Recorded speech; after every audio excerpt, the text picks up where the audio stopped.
이제 우리 다 같이 주악에 맞추어 묵도하심으로 주일날 3부 예배를 시작하겠습니다.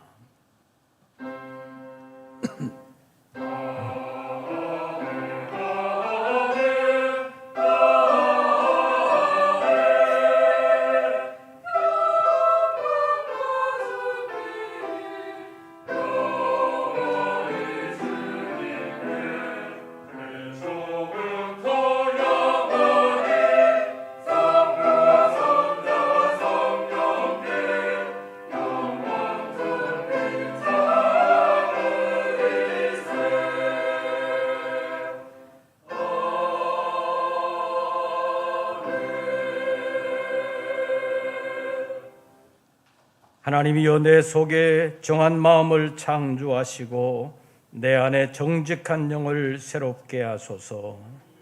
나를 주 앞에서 쫓아내지 마시며 주의 성령을 내게서 거두지 마소서. 하나님은 영이시니 예배하는 자가 영과 진리로 예배할지니라. 아멘. 지난 실패와 부끄러움에도 불구하고 버리지 아니하실 뿐만 아니라 새롭게 하시기 위하여 오늘도 예배 자리로 불러 예배하게 하시는 하나님 감사합니다. 이 시간 주님의 이름 앞에 머리를 숙이는 우리 모든 권속들을 일일이 찾아가 주시고 그 마음에 임재하시고 간섭해 주시어서 주님이 기뻐 받으실 만한 거룩한 산제사로서의 삶을 새롭게 시작할 수 있는 우리 모든 권속들 되게 하여 주시옵소서. 오늘의 예배 가운데 살아계신 하나님의 사랑과 은혜가 풍성하게 임재하여 주시기를 간절히 원하오며 우리 주 예수 그리스도의 이름으로 기원하옵나이다. 아멘. 찬송가 47장을 함께 부르시겠습니다.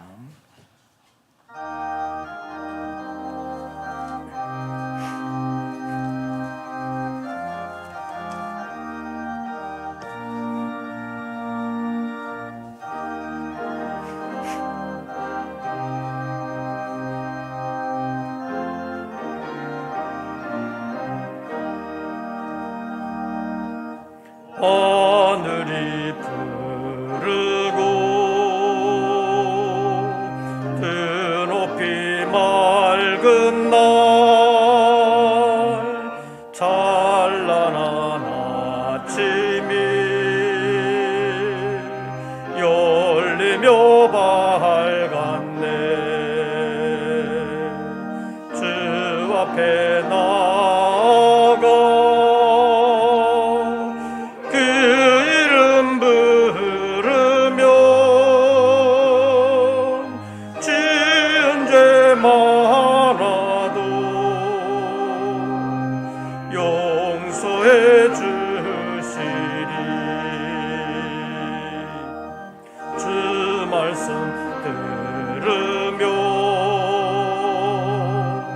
가슴을 여는 날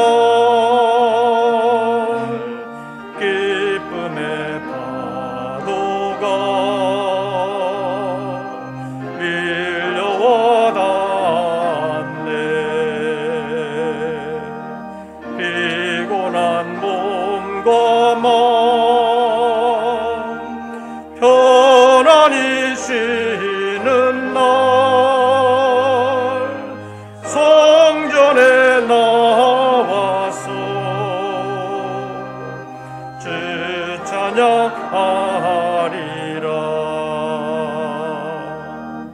걱정과 근심이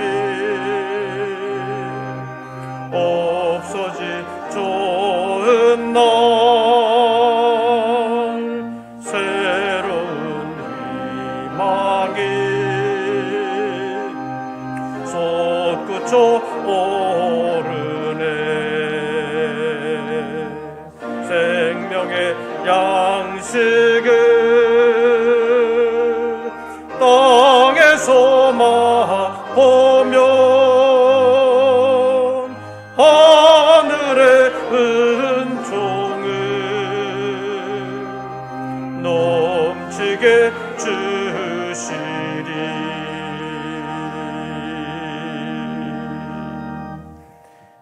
예배를 위하여 김현수 장로님 기도하시겠습니다.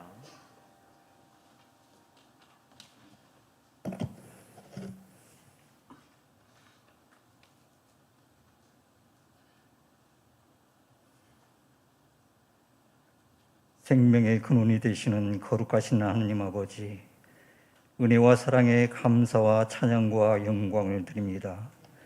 오늘도 거룩하고 복된 주일을 허락하시고 거룩한 성전에 나와 예배드릴 수 있도록 인도하여 주시니 진심으로 감사를 드립니다. 이 시간 우리의 몸과 마음과 정성을 모아 정결한 마음으로 예배드리게 인도하여 주시옵소서. 주님, 지난 한 주간도 구별된 하나님의 자녀로서 알게 모르게 지은 죄들이 많이 있음을 고백합니다. 이 시간 주님 앞에 다 내려놓고 자복하고 회개하오니 우리의 마음을 정결하게 하시고 새롭게 거듭나는 시간 되게 하여 주시옵소서. 이 나라 민족을 위하여 기도합니다. 코로나19가 장기화되고 전쟁과 기상이변 등으로 물가가 치솟고 경제가 어려움 속에서 많은 백성이 고통받고 있습니다. 위로와 소망 되시는 하나님, 어떤 어려움 속에서도 넘어지지 않고 오직 주님만 의지하고 이 난국을 헤쳐나갈 수 있도록 인도하여 주시옵소서. 우리 교회 성도님들 이 무더위에 건강을 보장하여 주시고 가정과 직장과 사업장을 축복하여 주시옵소서. 코로나19가 재확산되고 있습니다. 이러한 위험 속에서도 믿음을 잃지 않게 하시고 소망 가운데 감사와 기쁨과 인내로 승리하게 하시고 거룩한 그리스도인의 삶을 살아갈 수 있도록 능력을 더하여 주시옵소서. 주님, 이번 주부터 시작되는 교회학교 여름 성경학교와 학생 청년 수련회가 시작됩니다. 기도로 준비하는 교사들과 교역자들에게 지혜와 명철을 허락하시어 계획하고 준비한 모든 일이 어려움 없이 잘 진행될 수 있도록 도와주시옵소서. 그리하여 다음 세대들이 하나님 나라에 크게 쓰임받는 귀한 일꾼들로 세워지게 하옵소서. 이 시간 말씀을 증거하시는 담임 목사님께 영육간의 강건함으로 붙들어 주시고 맡기신 주의 모든 사역을 감당하시는데 어려움 없도록 성령의 능력으로 붙들어 주시옵소서. 오늘 주실 그 말씀이 우리의 심령이 치유되고 감사하는 마음으로 한 주간도 승리하게 하시고 기쁘고 감사한 삶이 될 수 있도록 도와주시옵소서. 은혜의 찬양을 올려드리는 성가대와 기악부의 찬양을 받으시고 축복하여 주옵소서. 모든 성도들이 은혜 받는 찬양이 되게 인도하여 주옵소서. 예배를 돕는 보이지 않는 손길들, 오직 주의 이름을 위하여 수고하고 헌신하는 이들에게 평강과 은혜를 충만하게 부어 주시옵소서. 예배의 시종을 주님께 의탁하오며 예수님 이름으로 감사하며 기도합니다. 아멘.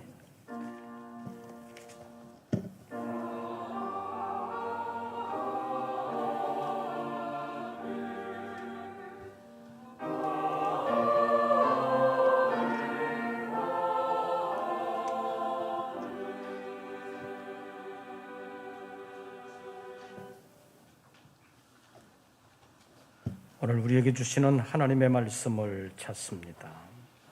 신약성경 마태복음 제27장입니다.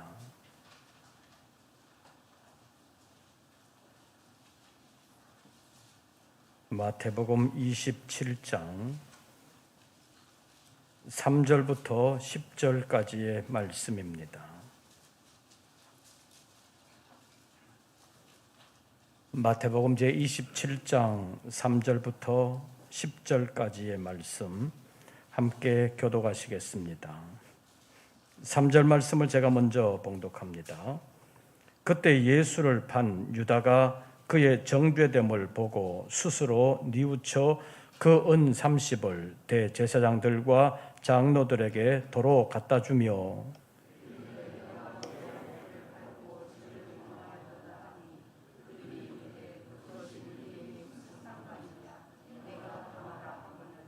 유다가 은을 성소에 던져놓고 물러가서 스스로 목매어 죽은지라.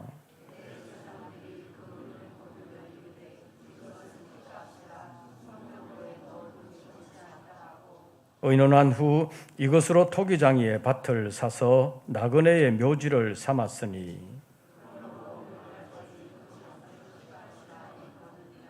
이에 선지자 예레미야를 통하여 하신 말씀이 이루어졌나니 일렀어되 그들이 그 가격 매겨진 자 곧 이스라엘 자손 중에서 가격 매긴 자의 가격 곧 은 30을 가지고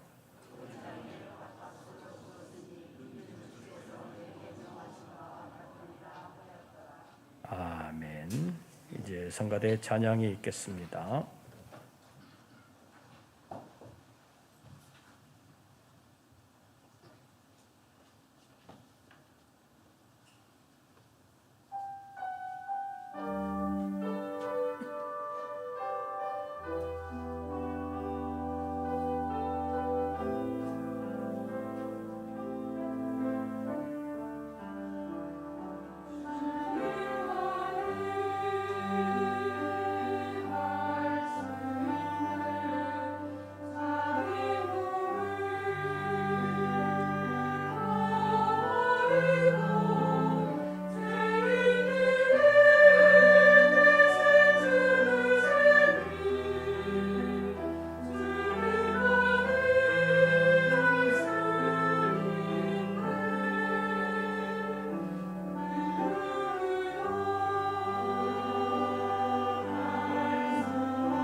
오늘도 주의 이름으로 예배하는 우리 모든 권속들에게 우리 주님의 은혜와 평강이 함께 하시기를 축원합니다.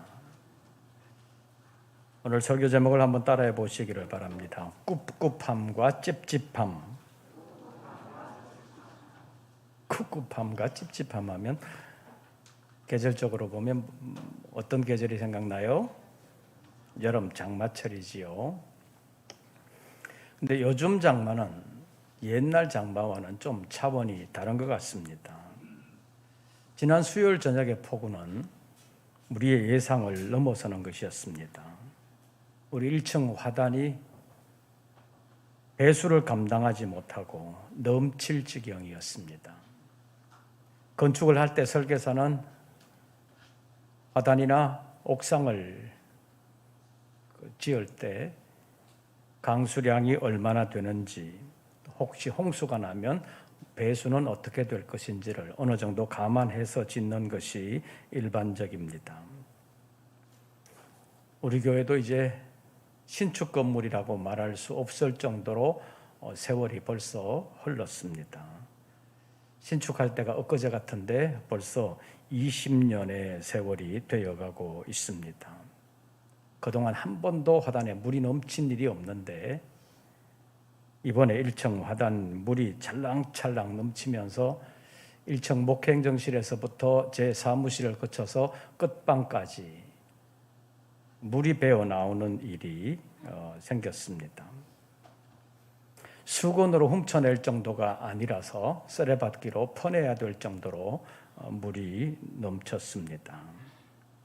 그래서 수요 기도회를 앞두고 제가 화단에 물을 좀 빼려고 화단의 턱을 망치로 좀 깨내려고 했는데 워낙 콘크리트가 단단해가지고 비를 맞으면서 한참을 장돌이 망치로 깨냈는데도 뭐 한 3cm 정도 파슬라나야 겨우 그 정도밖에 못 들었습니다.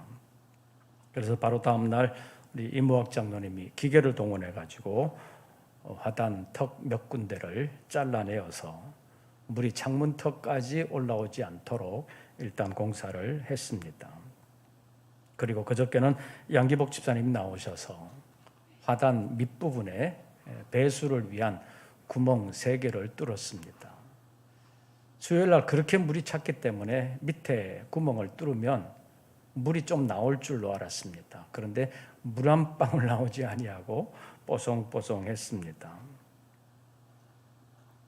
그것은 건축할 때 배수 공사를 잘못한 것은 아니었다는 거지요. 워낙 갑작스러운 폭우가 쏟아지니까 평소에 배수 능력이 감당할 수가 없었다는 것입니다. 저는 계속 교회에 있어서 몰랐는데 우리 집에서도 마당에 물이 찰랑찰랑 해서 지하실 쪽으로 잘못하면 넘어갈 뻔한 직전까지 갔다는 얘기를 들었습니다.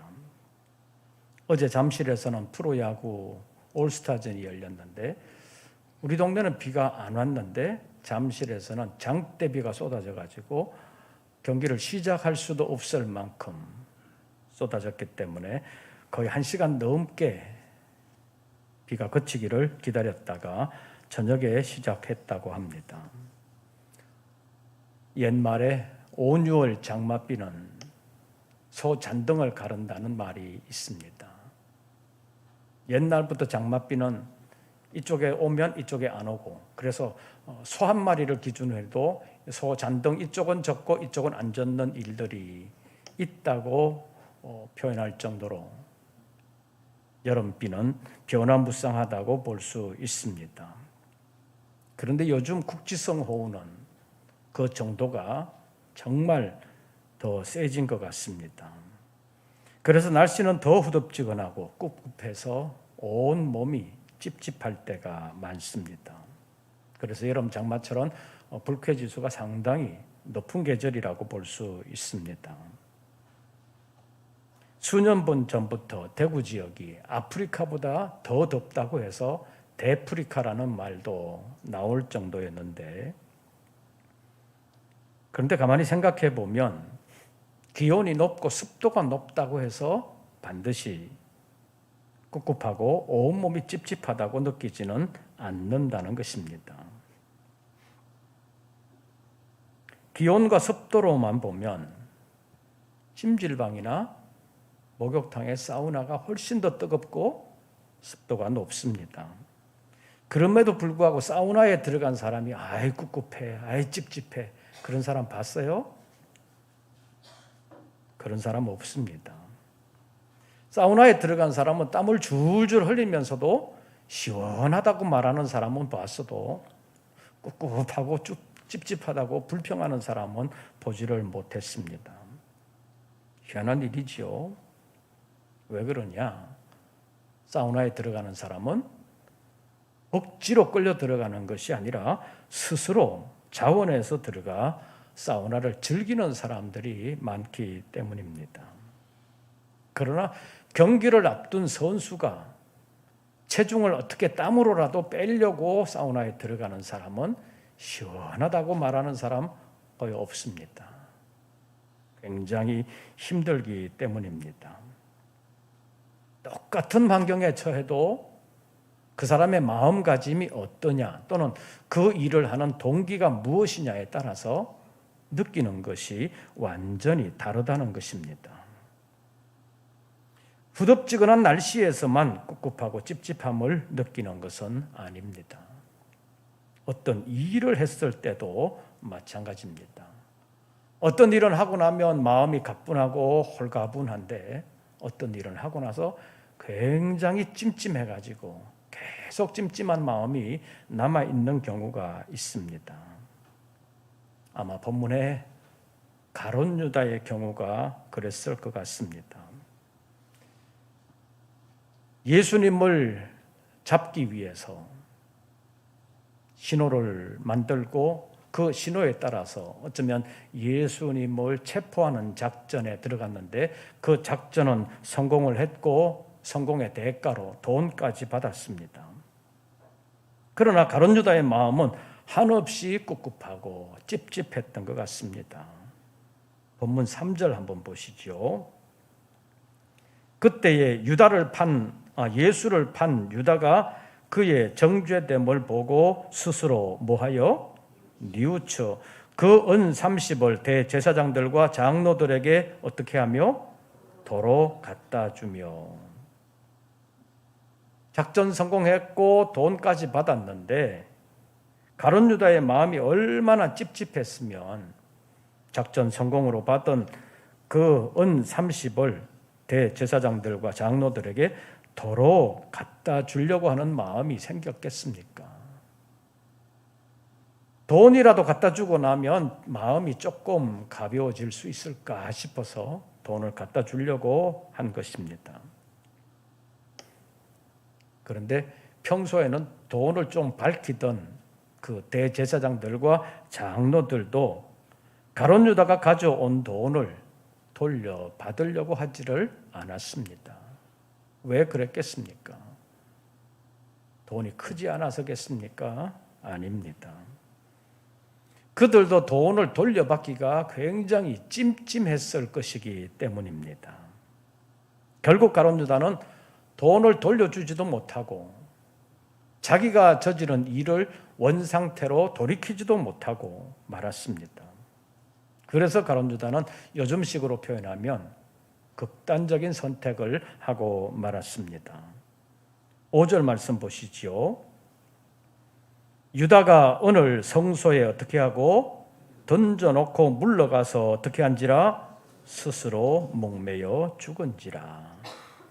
자기 잘못을 알고 돌이킬 수 없게 되었다는 것을 알고 결국 극단적인 선택을 하고 말았습니다.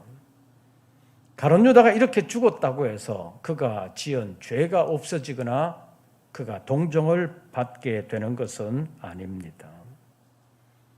지금 믿는 사람들 대부분이 자신의 신앙을 고백할 때 사도신경으로 고백하는 경우가 대부분인데 그 내용 가운데 본디오 빌라도에게 고난을 받아 십자가에 못 박혀 죽으시고 라는 구절이 있습니다. 지나간 세월 속에서도 믿음의 사람들이 이 구절을 통해서 자신의 신앙을 고백할 때마다 여기에 이름이 거명된 빌라도는 가슴이 뜨끔뜨끔하고 깜짝깜짝 놀랐을 것입니다. 빌라도도 그 일을 처리하면서 마음이 찜찜했지요. 예수를 풀어주자니 그렇고 안 풀어주자니 그렇고 마음은 찝찝한데 그래도 그냥 유대인들의 그 목소리에 함몰되어 유대인들에게 예수를 내어주고 말았습니다. 그래서 나중에 예수 믿는 사람들이 신앙 고백으로 자기 이름이 거명될 때마다 아마 가슴이 끔찍끔찍하면서 깜짝깜짝 놀랐을 것입니다.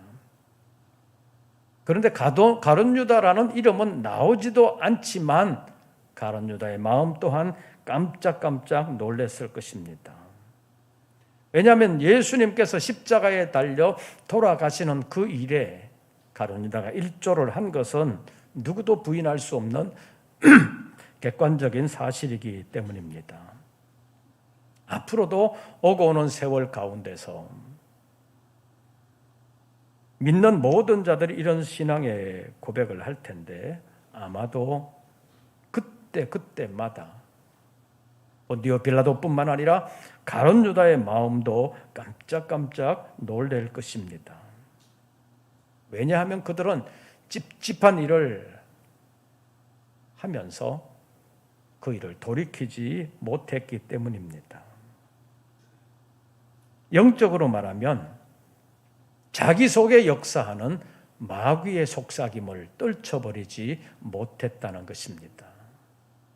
성경의 기록으로 하면 가룟 유다의 마음에 예수를 팔 마음이 생긴 것은 마귀가 그 속에 들어갔을 때부터라고 설명하고 있습니다. 찝찝한 그 일을 하면서 가룟 유다는 결국 돌이키지를 못했고 자신의 영원한 실패가 되고 말았습니다. 그 영원한 실패는 그를 영원한 고통 가운데로 몰아넣고 말았습니다. 그런데 본문에 있는 말씀을 보면 가룟 유다도 자기가 저지른 일에 대하여 후회는 했습니다. 3절 다시 보시지요. 그때 예수를 판 유다가 그의 정죄됨을 보고 스스로 뭐하여? 뉘우쳐 그 은 30을 대제사장들과 장로들에게 도로 갖다 주며 분명히 스스로 뉘우쳤다고 했습니다. 그리고 그 은 30까지 되돌려 주려고 했습니다. 종교개혁자 마틴 루터는 사람이 진짜 회개를 하려면 돈 주머니까지 회개해야 된다 그런 말을 했는데 가룟 유다는 돈 주머니까지 갖다 주려고 했습니다. 뉘우친 것은 분명한 사실입니다. 말로만 입으로만이 아니라 돈 주머니까지 갖다 주려고 한 것을 보면 크게 후회하고 돌이키려고 하기는 했습니다. 그러나 가룟 유다의 후회는 회개까지 이르지는 못했습니다. 결국 돌이킬 수 없는 죄의 길에서 자신의 생을 마감하고 말았습니다. 그러나 예수님의 제자 베드로는 예수님을 3번씩 부인하는 잘못을 분명히 했고 욕먹을 일이었습니다. 그러나 그는 후회한 것으로 그치지 아니하고 회개에까지 이르렀습니다. 그래서 베드로는 새롭게 시작했고 새로운 출발은 그의 사도로서의 새로운 전기가 되었다고 말할 수 있고 끝까지 복음을 위하여 아름답게 쓰임받을 수가 있었던 것입니다. 회개하지 못하고 후회만 한 사람은 영원한 실패자로 끝났고 후회할 뿐만 아니라 회개까지 한 사람은 하나님 앞에 다시 쓰임받는 사람이 될 수 있었던 것입니다. 후회와 회개 사이에는 이렇게 큰 간극이 있는 것입니다. 예수님의 복음 전파 사역은 회개하라는 것이었습니다. 이것을 마태는 회개하라 천국이 가까웠느니라 이렇게 기록을 했고 마가는 때가 찼고 하나님의 나라가 가까이 왔으니 회개하고 복음을 믿으라는 말로 표현했습니다. 예수님께서 왜 이렇게 전파하셨겠습니까? 회개해야 천국에 들어갈 수 있기 때문입니다. 회개는 천국 문을 여는 열쇠와 같은 것입니다. 그래서 하나님의 나라 천국에 들어가기 위해서는 필수 조건이요 선제 조건으로서 회개해야 하는 것입니다.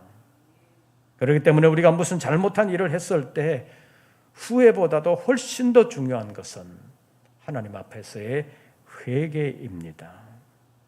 그런데 회개라는 것을 하려면 먼저 자신의 죄를 인정해야 합니다.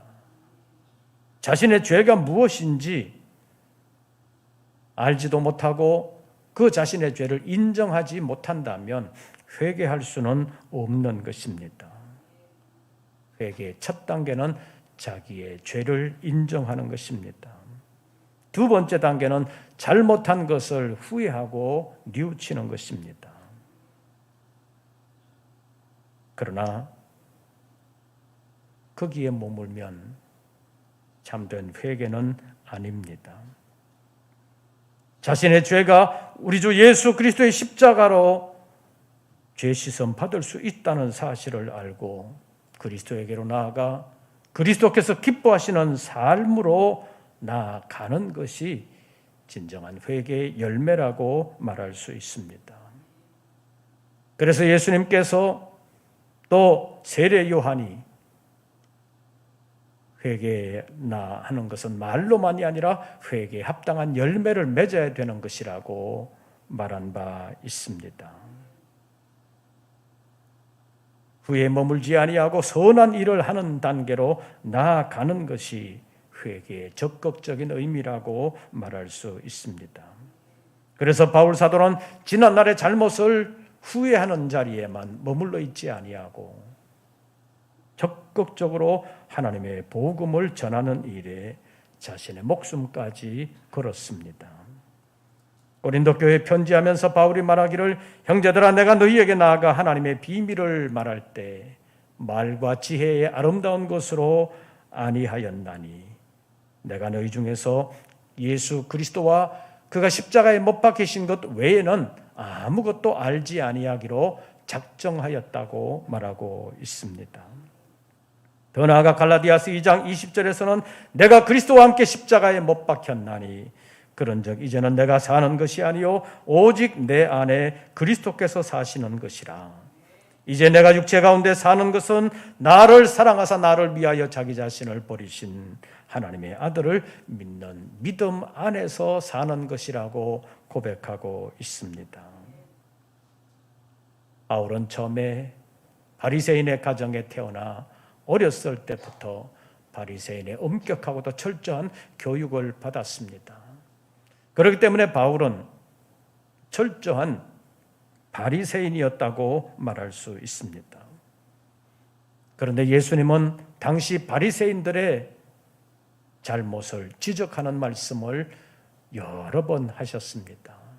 특히 마태복음 23장에 있는 말씀을 보면 화 있을진저 외식하는 서기관들과 바리새인들이여 이런 표현이 6번이나 나옵니다. 또 한 곳에서는 화 있을진저 눈먼 인도자여 라고 말씀하시면서 서기관들과 바리새인들의 죄를 책망하셨습니다. 이런 일을 겪은 바리새인들은 예수님을 좋아할 리가 없었습니다. 그래서 예수님을 싫어할 뿐만 아니라 미워했던 사람들 가운데 유대 청년 바리새인 사울이 있었습니다.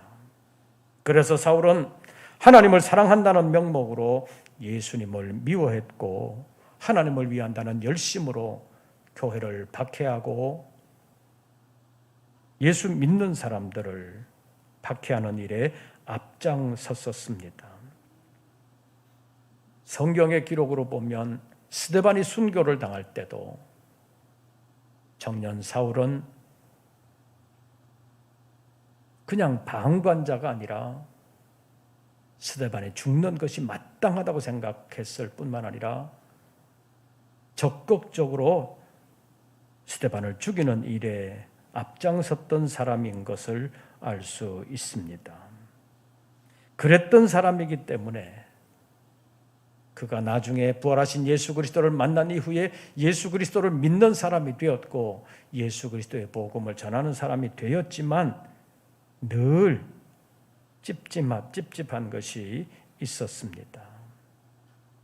지난날 예수 믿는 사람들을 박해했고 교회를 박해했다는 그 사실이 늘 마음의 짐이 되었고 부담이 되었기 때문입니다. 그래서 오늘 제목과 관련해서 말한다면 사도 바울에게는 늘 찝찝한 것이 있었습니다. 그래서 바울 사도는 다른 사도들보다 더 열심히 복음을 전했고 더 희생적으로 사명을 감당했다고 볼 수 있습니다. 그래서 바울은 자신에게 남아있었던 찝찝함을 다 날려버릴 수가 있었습니다. 그렇지 않았더라면 교회를 박해했던 그 일이 평생의 찝찝함으로 남았을 것입니다. 그러나 바울 사도는 성령의 감동하심을 따라 늘 순종하며 살았기 때문에 찝찝함을 극복하는 것으로 그치지 아니하고 기뻐하고 즐거워하면서 사명의 길을 갈 수가 있었던 것입니다. 주님의 십자가를 기억하면서 자기 십자가를 지고 주님을 따라가는 삶을 살되 억지로가 아니라 스스로 자원하는 마음을 가지고 기쁨으로 그 일을 감당할 수가 있었던 것입니다. 사랑하는 성도 여러분, 꿉꿉하고 찝찝한 장마철의 후덥지근함은 앞으로 한두 달 두면 사라져 없어질 것입니다. 그리고 선선한 바람이 부는 가을은 올 것입니다. 그러나 영적인 기상도로 보면 꿉꿉하고 찝찝한 영적인 장마철은 계속될 것입니다. 왜냐하면 마귀는 한순간도 사람들을 그냥 버려두지 않기 때문입니다.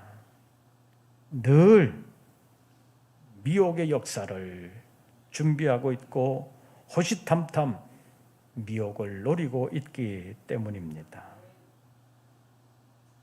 이럴 때 정신 차리지 못하면 불평하고 원망하다가 실족하여 하나님의 마음을 아프게 하는 일을 할 수밖에 없을 것입니다. 그래서 우리가 세상을 살아가는 동안 찝찝한 일은 하지 않는 것이 좋습니다. 찝찝한 일을 하지 않아야 나중이 좋습니다.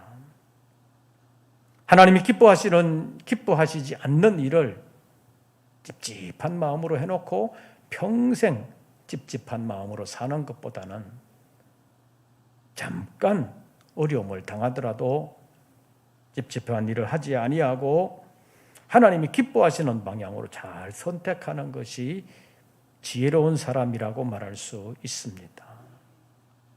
혹 실수로 잘못한 것이 있었다면 그냥 뉘우치는 자리에만 머물지 아니하고 회개의 자리로까지 나아가야 합니다. 그래야 용서받을 수 있는 것입니다. 사랑하는 성도 여러분, 계절적인 장마, 계절적인 여름은 한두 달 후면 끝날 것입니다. 그러나 영적인 장마철은 후덥지근한 꿉꿉하고 찝찝한 죄의 기상도는 변함없이 계속될 것입니다. 영적인 꿉꿉함과 찝찝함은 우리를 짜증스럽게 하고 우리 마음을 무겁게 할 것입니다. 이럴 때 참빛 되시는 주님을 우리의 마음속에 모심으로 어둠을 몰아내고 다시 새롭게 시작할 수 있는 우리 모든 권속들 되시기를 바랍니다. 진리의 성령과 하나님의 말씀으로 자신을 날마다 채워가는 사람은 자기 안에 있는 찝찝함을 극복하고 하나님을 기쁘시게 하는 사람으로 다시 시작할 수 있습니다. 그의 안에는 새로운 기쁨과 즐거움이 공급될 것입니다. 하나님은 지금도 우리의 영적인 기상도에서 어둠을 몰아내고 밝은 빛의 자녀가 되기를 원하십니다.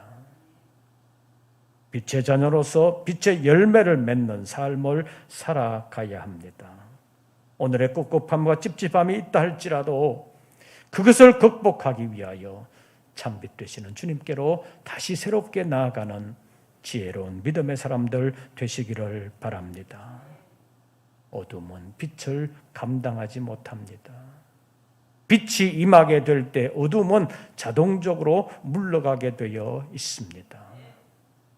이 어려운 시대에 찝찝한 세상을 살아가는 동안 온전한 빛이 되시는 주님을 날마다 가까이 하고 주님을 우리 안에 모심으로 우리 안에 꿉꿉함과 찝찝함을 다 몰아내고 주로 말미암아 새로운 평강과 은혜를 힘입으면서 아름답게 세상을 승리하는 우리 모든 권속들 되시기를 주의 이름으로 축원합니다. 기도하겠습니다. 여러 가지로 마음이 무거울 때가 많습니다. 도와주시옵소서. 우리의 심령 속의 어두움을 몰아내어 주시옵소서. 꿉꿉하고 찝찝한 이 세상을 믿음으로 가뿐하게 승리할 수 있도록 우리의 속사람을 강건하게 하시고 하나님의 전신갑주를 입혀주사 마귀의 괴계를 능히 대적하고 승리하게 하여 주시옵소서.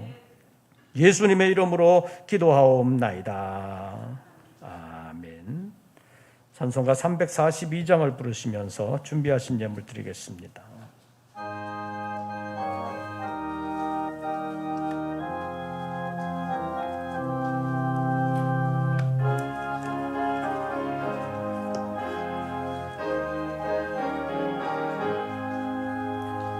너 시험을 당해 죄 짓지 말고 너 용기를 다해 곧 물리치라.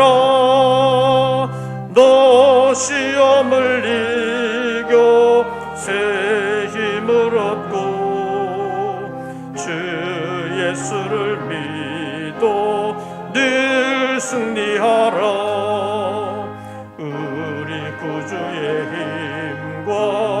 그의 위로를 빌라. 주님 내 편에 서서 항상 도우시리. 내 친구를 삼가 잘 선택하고 너행을 삼가 늘 조심하라. 너 열심을 다해 늘 충성하고 온 정성을 다해 주 봉사하라. 우리 구주의 힘과 그의 위로를 빌라. 주님 내 편에 서서 항상 도우시리. 잘 이기는 자는 상 받으리니 너 낙심치 말고 늘 전진하라. 내 구세주 예수 힘 주시리니 주 예수를 믿어 늘 승리하라.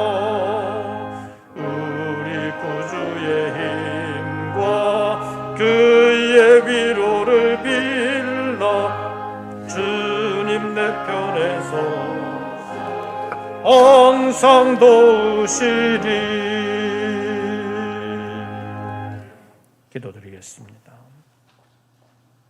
여러 가지로 꿉꿉하고 찝찝한 세상 가운데서도 온전한 빛이신 주님께 나아가 주님과 함께하기를 원하는 사랑하는 성도들이 오늘도 예배의 자리로 나오며 정성으로 예물을 올렸습니다.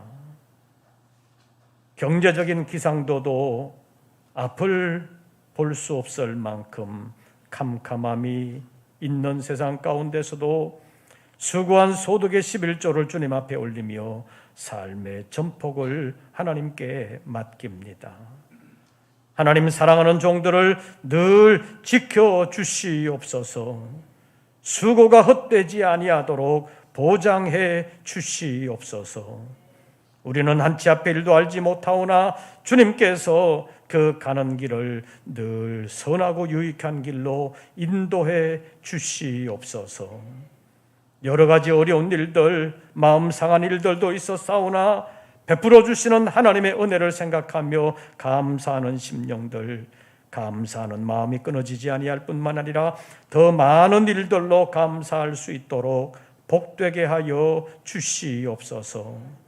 온전한 감사의 나라에 이르기까지 감사하는 마음이 끊어지지 아니할 뿐만 아니라 감사로 하나님께 영광을 돌리며 여러 가지 어려운 일들 가운데서도 하나님의 도우심을 받는 우리 모든 권속들 되게 하여 주시옵소서.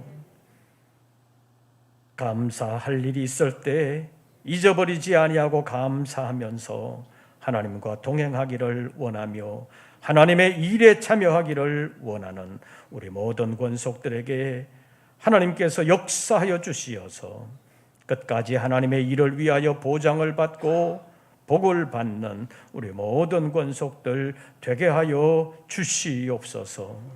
다시 세상으로 나아갑니다. 세상의 꿉꿉함과 찝찝함이 있다 할지라도 온전한 빛이 되시는 주님께로 나아가 모든 어둠을 몰아내면서 주님과 함께 승리하는, 주님과 함께 기뻐하며 하나님께 영광 돌리는 우리 모든 권속들 되게 하여 주시옵소서. 이제는 우리 구주 예수 그리스도의 은혜와 아버지 하나님의 크신 사랑과 성령님의 교통하심이 세상의 꿉꿉함과 찝찝함을 믿음으로 극복하며 사명으로 끝까지 주님과 함께 하기를 원하는 우리 모든 권속들 위에 이제부터 영원토록 함께 하시기를 축원하옵나이다. 아멘.